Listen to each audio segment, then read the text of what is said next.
സുഹൃത്തുക്കളെ, ഇന്ന് നമ്മൾ കിടിലം പരിപാടികളാണ്. എന്ന് പറഞ്ഞാൽ പോണത് ഒരു പുതിയ കട തുടങ്ങി. അപ്പൊ അർജുൻ പറഞ്ഞാൽ അവിടെ പോയി ബ്ലോഗ് ഇടാന്ന്. എന്നിട്ട് അർജുൻ എവിടെയെന്ന് ചോദിച്ചാൽ ധോ പോണ് പ്രേമനെ തല്ലി ബ്രോ. ഈ ബ്രോ എന്താ ഇങ്ങനെ വണ്ടി ഓട്ടിക്കുന്നത്? ബ്രോ എന്താണ് അതിന്റെ പ്രശ്നം? എന്താ സുഹൃത്തുക്കളെ, ഇതാണ് കട. പുതിയ കടയെ പറ്റി എന്തെങ്കിലും പറയാനുണ്ടോ? എന്തായാലും നെഗറ്റീവാ. ഏത് ഹോട്ടലിലാണ് ബ്രോ മെനു കാർഡ് ഇല്ലാത്തത്? നിന്റെ യൂട്യൂബ് ചാനൽ എനിക്ക് പൈസ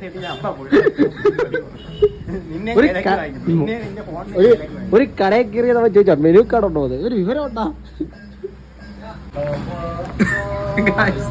ഇവിടെ കഴിക്കാറുള്ള വേറൊരു കോമഡി. പണ്ട് നമ്മളെ വണ്ടി പൊക്കോട്ട് ആ കൊച്ചി ഇറങ്ങി ഇദ്ദേഹത്തിന് കല്ലെറിട്ടുണ്ട്. എനിക്ക് നല്ല ഓർമ്മയുണ്ട്. പക്ഷെ അവര് കൊച്ചു പയ്യനായിരുന്നു അന്ന്. എങ്ങനെയുണ്ട് ടേസ്റ്റ്? ടേസ്റ്റ് എങ്ങനെയുണ്ട് ബ്രോ? ടേസ്റ്റ് എങ്ങനെയുണ്ട്? ഞാൻ കഴിച്ചു സത്യസന്ധമായിട്ട് കയറാം ഗൈസ്.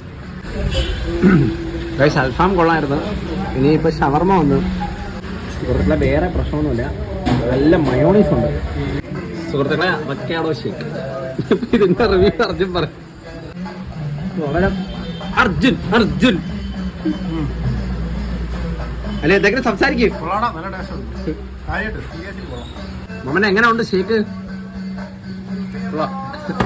ഫിറ്റായിട്ട് വരും. സുഹൃത്തുക്കളെ, അർജുൻ്റെ അടുത്ത ടേസ്റ്റ് ചെയ്യുന്നു. ഗൈസ്, എനിക്ക് ഇഷ്ടപ്പെട്ട അവക്കാഡോ. മാംഗോയും കൊള്ളാം, കുടിച്ച് ഇവനെ ഇഷ്ടപ്പെട്ട്. പക്ഷെ എനിക്ക് ഇഷ്ടപ്പെട്ട്. പക്ഷെ അവക്കാഡോ സെറ്റ് സാധനം.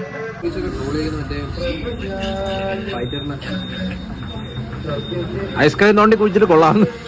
മര്യാദയ്ക്ക് വേടാ, കൊള്ളാവോ? പറ. ഹൈലി റെക്കമെൻഡ് ചെയ്യുന്ന മാംഗോ ഷേക്ക്, അവക്കാഡോ, ഫ്രൂട്ട്സിലാണ് പക്ക. അതിന് ബാക്കി ഷേക്ക് ഇയാൾ കുടിച്ച സുഹൃത്തുക്കളെ, ഞാൻ പറഞ്ഞ എല്ലാം കൊള്ളായിരിക്കും. കാരണം വേറെ ഒന്നും തുടങ്ങിയ കടയാണ്. കുറച്ച് നേരം നമുക്ക് കാര്യങ്ങളൊക്കെ അറിയാൻ പറ്റും അല്ലേ? അത് സത്യമല്ലേ? ഇതാണെങ്കിൽ ഇവിടെ ഒരുപാട് കടയുണ്ട്. ചുമ്മാ കൊള്ളാന്നൊക്കെ പറഞ്ഞ് പോയിട്ട് കാര്യമില്ല. അപ്പൊ ഒരു ടൈം വരെ കൊള്ളായിരുന്നു. പക്ഷെ ഇപ്പൊ അവന്മാര് ഭയങ്കര ഇതൊക്കെ ആയിട്ടാ കാണിക്കുന്നത്. സത്യം. സോറി, ഞാൻ സത്യം നമ്മൾ കാത്തിരുന്ന് എന്നും പോകും. സത്യം എന്നും വെറും മോശപ്പെട്ട പ്രവൃത്തിയാണ്. വേറെ നമ്മള് തുടങ്ങുന്ന ടൈമിൽ എല്ലാവരും സെറ്റായിട്ട് ചെയ്യും. പക്ഷെ മുന്നോട്ട് അങ്ങനെ കാണിക്കണം. സുഹൃത്തുക്കളെ, ഇതാണ് കട. പിന്നെ ഇതാണ് കടയും നമ്മളെ വീടിന്റെ തൊട്ടടുത്ത ഗൈസ്, കടയ്ക്കാവൂർ.